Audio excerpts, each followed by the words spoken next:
দ্বিতীয় শ্রেণীর ছাত্রছাত্রীরা সামনেই তোমাদের দ্বিতীয় সামাজিক পরীক্ষা, মানে দ্বিতীয় পর্যায়ক্রমিক পরীক্ষার মূল্যায়ন।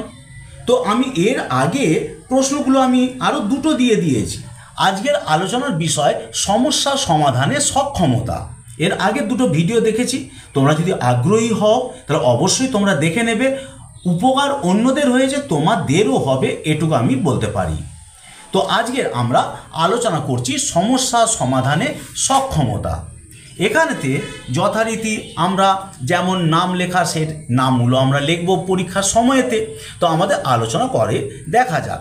এখানে প্রথম যে প্রশ্নটা দেয়া হয়েছে সেই প্রশ্নটা কি আছে না, প্রশ্নটা দেয়া হয়েছে যে নিচের ছকটি উপযুক্ত বর্ণ বসিয়ে পূরণ করো।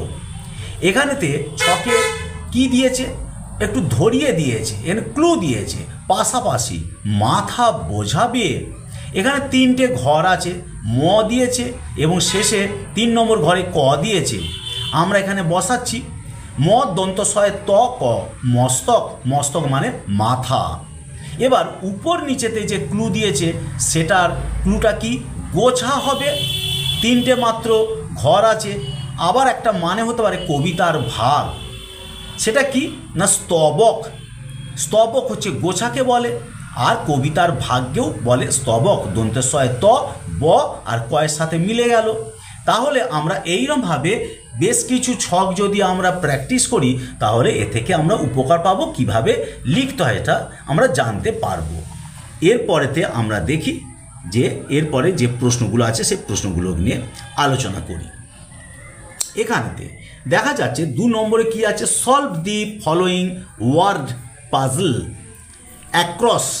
এটা আগে যেমন আমরা একের দাগের বাংলায়, আমরা এখানেতে ইংরাজিতে পড়ছি অ্যাক্রস।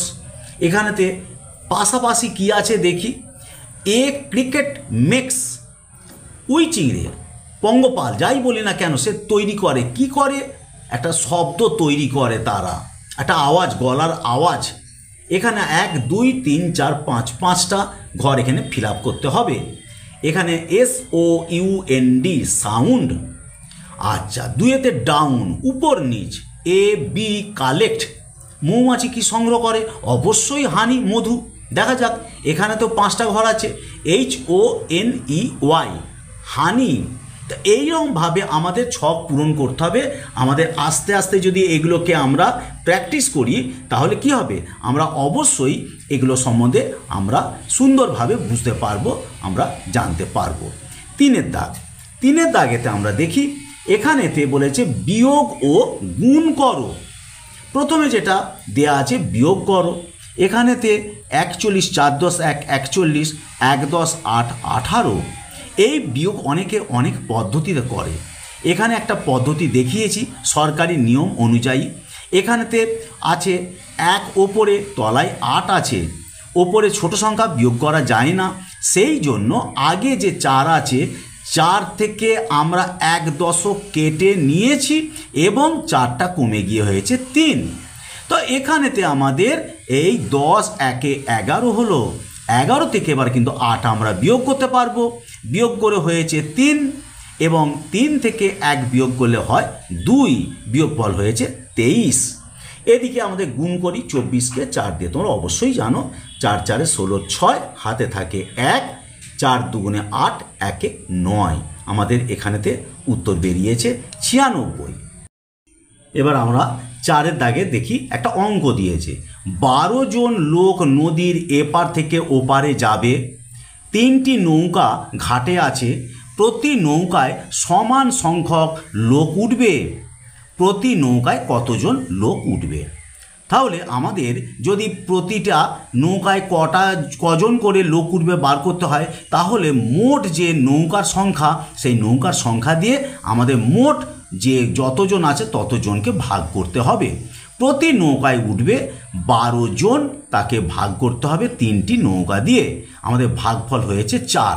তাহলে প্রতি নৌকায় 4 জন করে উঠবে বা যাবে। আচ্ছা, এবার বলছে ঠিক করেছি কিনা যাচাই করি। অর্থাৎ আমাদের এখানে 3টে নৌকা, প্রতি নৌকায় 4 জন করে, তাহলে দেখা যাক 3 4 12, তাহলে 12 জন আমাদের লোক ছিল, তাহলে মিলে গেল। এবার আমরা 5-এর দাগে কি আছে দেখি। নিচের লেখাটি সঠিকভাবে বুঝে ছকটি পূরণ করো ও সমাধান করো। এখানে কি আছে? এখানে একটা তারার মতো চিহ্ন আছে, অর্থাৎ দুটি ত্রিভুজকে এখানেতে একসাথে দেখানো হয়েছে। বিভিন্ন সংখ্যা আছে, 1 2 3 4 5 6 7 আছে। এই যে সংখ্যাগুলি আছে, সংখ্যা থেকে যে প্রশ্নটা করেছে সেই প্রশ্নটা এবার আমরা দেখি। বিভিন্ন রকমভাবে প্রশ্ন করেছে, সেই প্রশ্নটাকে আমরা মেলানোর চেষ্টা করি। এখানে প্রশ্ন করা হয়েছে, দেখো বলেছে যে colour the numbering star, orange colour numbers, সেটা কি হবে? 4-এর থেকে বেশি নাম্বারসগুলো গ্রেটার দ্যান 4। এখানে দেখা যাচ্ছে 4-এর থেকে বেশি কি আছে? এখানে 4-এর থেকে বেশি আছে 5, 6 অ্যান্ড 7, এই তিনটে সংখ্যা আছে। আবার কি বলেছে? বলেছে যে blue colour numbers is less than 4, 4-এর থেকে ছোট হবে, সেলো নীল রং দাও। তাহলে 4-এর থেকে ছোট কি আছে? সেটা আছে 3, 2 অ্যান্ড 1। আমি 3, 2, 1কে ডবল আমি টিক চিহ্ন দিয়েছি, আর 5, 6, 7কে আমি সিঙ্গেল টিক চিহ্ন দিয়েছি। এবার তারপরেতে আবার কি বলেছে দেখো, তারপরে বলেছে যে add the numbers you have coloured in the above pictures. তাহলে এখানে হচ্ছে যে এখানে উপরে যে ছবিগুলোতে রং করলে, সেই ছবিগুলোতে যে রং করলে সংখ্যাগুলো, সেই সংখ্যাগুলো তোমাকে কি করতে হবে? এবার সেগুলোকে যোগ করতে হবে। তাহলে এবার আমাদের দেখতে হবে যোগ করে কত হয়েছে। আমরা এখানে যোগ করে দেখছি যে যেখানে 4-এর থেকে বেশি 7, 6, 5 এবং 4-এর থেকে কম সেটা হচ্ছে কি 3, 2, 1। যোগ করে কত পাচ্ছি? যোগটা তোমরা অটোমেটিক্যালি করতে পারবে, সেটা 24। তাহলে আমাদের আজকের এই লেসনটাও তাহলে হলো। তোমরা এইরকমভাবে যদি প্র্যাকটিস করো, তোমরা ঠিকমতোভাবে একটু খেয়াল করে যদি পড়াশোনা করো, অবশ্যই তোমরা সুন্দরভাবে পরীক্ষা দিতে পারবে। আজকে এই পর্যন্ত। এর পরের যে ভিডিও, এরপরে আবার তোমাদের দিয়ে দিচ্ছি, তোমরা তৈরি থাকো। আজ এই পর্যন্ত।